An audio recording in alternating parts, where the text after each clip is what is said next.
il est 11 h du matin, on est jeudi 8 mai et on quitte le mouillage à Faro, donc, sur l'île de Filatra, pour une navigation 30 000 jusqu'à Ayamonte. Nous revoilà en Espagne, on arrive à Ayamonte. Voilà, mais là pour un bon moment, puisque après on continue, on va passer Gibraltar et on va aller direction les Baléares. Donc voilà, on est presque arrivé, on a 2000 à faire et on sera au port. Alors là, on est dans un verger biologique qui s'appelle la Huerta Compartida à Ayamonte. Et on avait regardé sur Navili, là, il y a des gens qui disaient qu'il y avait des bons produits, des bons fruits et des bons légumes qui sont à des prix très raisonnables. Donc on va aller voir ça. On a vu des artichauts déjà, on a vu des oranges. Voilà, il y a des poules. On va aller voir ce qu'ils proposent. Donc là, on va faire le tour avec le maraîcher. Et puis, on va faire notre petit marché. Il y a encore des produits sympas. Ah. Comment on dit salade? Lechuga. Lechuga. Lechuga. Lechuga pour la leche. Ah oui. Lechuga. D'accord. Courgette, on dit comment? Courgette en espagnol, calabacín. Calabatine. Calabacín. Calabacine. Calabacín o calabacín. Sí. Tenemos allí ya cogidos. Donc là, on a du basilic, de la mâche. On a pris une salade rouge. On a pris aussi du fenouil, ça on aime bien. Alors c'est pas encore, ils n'ont pas encore de tomates. Ça va arriver, mais ils n'en ont pas encore. On va reprendre des courgettes aussi. Là, on a des citronniers. Ils sont encore verts. C'est assez grand quand même, hein. Ils ont une grande variété de légumes. Ça sent bon la terre, mais la terre qui n'a pas été, où il n'y a pas eu de produits chimiques, c'est incroyable. Ça fait vraiment du bien. Ils récupèrent l'eau. Ils récupèrent l'eau, ça fait vachement bien. Vous voyez en dessous, rien ne se perd, ça c'est super. Hein. Même pousser des bananes, il y a des régimes de bananes là. Incroyable. Ouais. C'est bien, on a donc des carottes, des poireaux, du basilic, du fenouil, de la mâche. Alors il est 4 h du matin et on quitte Ayamonte. On n'a pas beaucoup dormi puisqu'on avait un copain qui est venu à bord du Nomade et ça faisait 7 ans qu'on ne s'était pas vu. Voilà, la lune est bien grosse. Donc on va bien voir en mer. Ils ont prévu un force 2 là pour la journée, et puis ça va baisser à force 1. Bon, ça va pas être terrible. Mais comme on veut passer avant le gros coup de vent, on veut passer Gibraltar avant le gros coup de vent, ben faut pas qu'on traîne. Voilà, et ben on vous dit à plus tard. Le capitaine est à la barre, concentré, fatigué. À 5 nœuds, il reste à peu près 28 000 à faire avant d'arriver à Cadiz. Allez, c'est parti, là on quitte Cadix. On est le dimanche matin et on voit, ça travaille un peu là-bas sur les chantiers. Ça n'a pas arrêté, dès ce matin ils étaient déjà au boulot. Donc ça travaille le dimanche ici. On n'est pas descendu à Cadix parce qu'il n'y avait pas de place pour mettre l'annexe là où on était au mouillage. Et puis on est assez pressé de descendre pour rejoindre Barbate. Pour l'instant c'est calme au niveau des orques, donc on va essayer d'en profiter. J'espère que tout va bien se passer à ce niveau là, et puis on va profiter du beau temps, et puis on a des vents portants, force 3, donc ça devrait être pas mal. Donc voilà, on a passé la nuit là au pied de ce grand pont qui était tout éliminé. Allez, on se retrouve un petit peu plus loin pour la suite du voyage. Bon ben voilà, il nous reste 17 000 à faire avant d'arriver à la Barbate. Le temps est super, on avance bien, là on est à 6 nœuds. On a été sous spi pendant quelques heures et puis là le vent a commencé à monter, donc avant de manger on a affalé le spi. On a fait des super surf à plus de 8 nœuds, c'était chouette. Et voilà, la mer est belle. On avance bien. On est content. Regardez le paysage.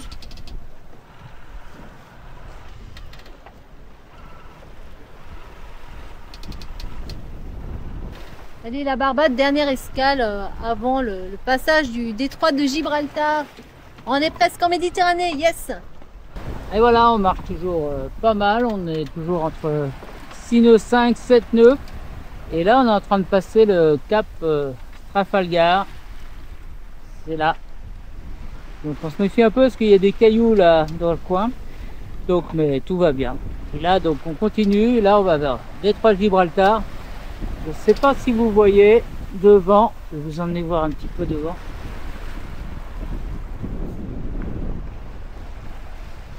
Nous on voit, il y a la terre là-bas, c'est l'Afrique, c'est les côtes marocaines, juste devant nous. Ouais, on va se mettre par là au mouillage, là, à l'abri du vent et de la houle, surtout de la houle. Là on les voit bien les bouées, là, on voit bien les bouées, et il y en a comme ça, partout, tout le long là.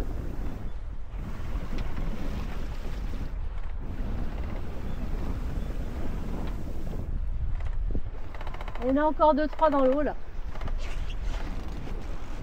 Avec une grande plage de sable fin là.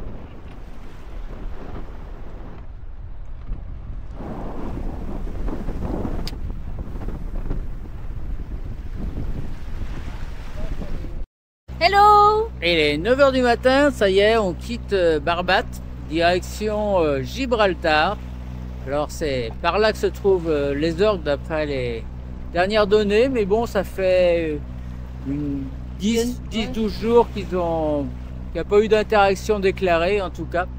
Donc on croise les doigts pour que tout se passe bien. On va longer les côtes longs là. Là, il y a un bateau allemand aussi qui est parti en même temps que nous, là, qui est un peu devant nous.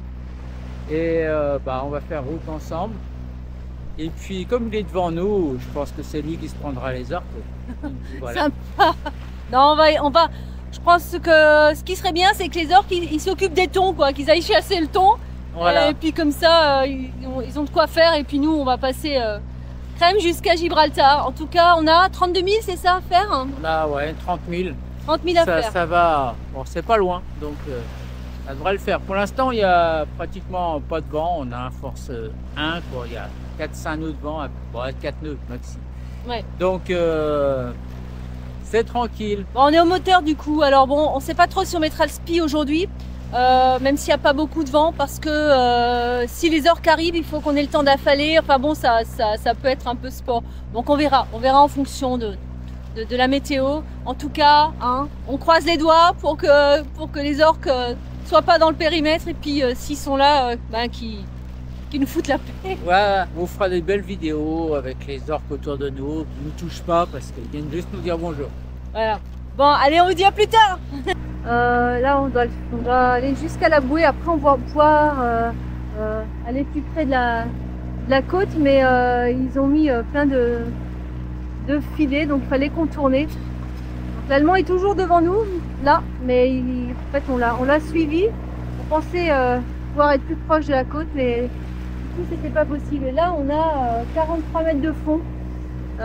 Donc voilà. Donc, là, dès qu'on aura passé la bouée, on repartira vers la côte. On essaiera de se mettre dans les 10 mètres de fond, s'il y a du sable et tout, donc il n'y a pas de danger. Le danger, c'est les orques qui, dernière nouvelle, étaient dans ce coin-là, il y a une dizaine de jours, sachant que ils bougent forcément. Mais voilà. Donc on surveille avec les jumelles aussi pour voir si on n'en voit pas arriver. Alors là, on est en train de passer Tarifa. Tarifa, c'est le petit port qui est ici, là. Et Tarifa, on ne peut pas y aller, nous, les plaisanciers. C'est réservé, je crois, à la marine, des choses comme ça. Donc, on n'a pas le droit d'y aller. Le seul moment où on pourra y aller, c'est si vraiment on a une avarie grave. Et encore, ils nous mettent dans un coin. Donc, voilà. Ça, c'est Tarifa. Tarifa, donc, c'est la pointe la plus sud de l'Europe. Là, après, on va remonter un petit peu vers le nord-est, vers Gibraltar. Et de l'autre côté, on voit bien toutes les chaînes de l'Atlas Les chaînes de l'Atlas, c'est le Maroc, tout du long, là, c'est très... Voilà, mais pas loin du tout. Et puis, l'entrée de la Méditerranée, c'est devant nous, là. Donc là, on a des courants qui vont nous pousser bientôt pour nous rentrer vers la Méditerranée, car la Méditerranée étant beaucoup plus chaude que l'Atlantique et étant une mer fermée, elle s'évapore très vite et donc l'Atlantique la remplit en permanence, ce qui fait qu'on a une majorité de courants qui nous rentrent en Méditerranée. Voilà. D'ailleurs, les Allemands, pendant la dernière guerre avec les U-boats, s'en servaient pour rentrer en Méditerranée sans se faire repérer, parce que les Anglais avaient mis des sonars ici pour essayer de capter les sons des moteurs. Donc les Allemands arrivaient ici au milieu, se mettaient dans les veines de courant, coupaient les moteurs, ils étaient en plongée à 20-30 mètres, et ils se laissaient rentrer en Méditerranée comme ça, à la barbe des Anglais. Souvent on se demande où est la limite entre le détroit de Gibraltar. Alors pour les anciens, en fait l'eau se mélangeait entre le rocher de Gibraltar et Tarifa. C'est là, toute cette distance-là. Donc là, on est vraiment on est en train de quitter l'Atlantique pour rentrer en Méditerranée. Alors, il y a une tradition, c'est de faire une offrande. Et voilà. Donc déjà, pour l'équipage, oui. Bark, c'est du whisky. Non, c'est du rhum. Non, non, faut du whisky, ça. Non. Ah, c'est du rhum. Et c'est du rhum, mais elle a l'habitude de boire. Et on va faire une offrande. Allez. À la mer. Allez. Alors, à Neptune, à l'Atlantique et à la Méditerranée. Et à tous les dieux marins. Yes. Dont Mu. Salut.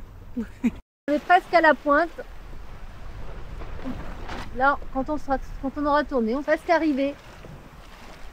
Là, on voit bien la côte marocaine encore, d'un peu plus près. Et voilà, on est au mouillage. Et tout seul, il n'y a pas d'autres voiliers. On a jeté l'ancre, on commence à voir les fonds. On a mis 20 mètres de chaîne. Ce qui est bien, c'est qu'il n'y a pas de... Il y a moins de marnage ici en Méditerranée qu'en Atlantique. Il y a du vent, mais le vent est très doux. Ça y est, on est au milieu de la baie de Gibraltar. Alors là, les fonds, j'étais étonné, c'est hyper profond, là, ça va 300-400 mètres de fond. C'était assez impressionnant. Donc, cette nuit, on a passé la nuit là-bas. Bien abrité des vents. Et là, on va dans le petit port qui est juste devant nous là-bas et juste au pied du rocher qui est là. Bon, il est 9 h du matin et on va monter, on va aller randonner sur le rocher qui est juste là. Regardez, là on a un beau point de vue.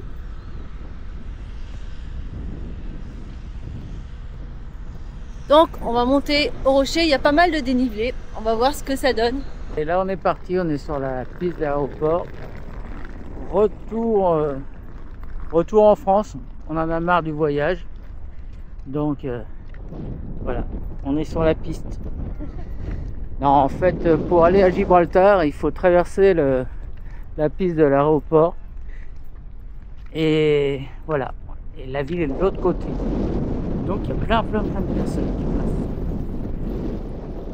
Alors là, on est au pied du rocher de Gibraltar et là, c'est une ancienne casemate militaire où on y retrouve maintenant des restaurants, des boutiques, mais c'est très joli cette place.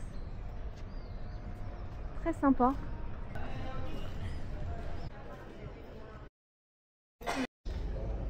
Ça fait saliver les gâteaux, mais vous avez vu les prix? 9,25, 7,50. Waouh! Le gouverneur de Gibraltar, c'était.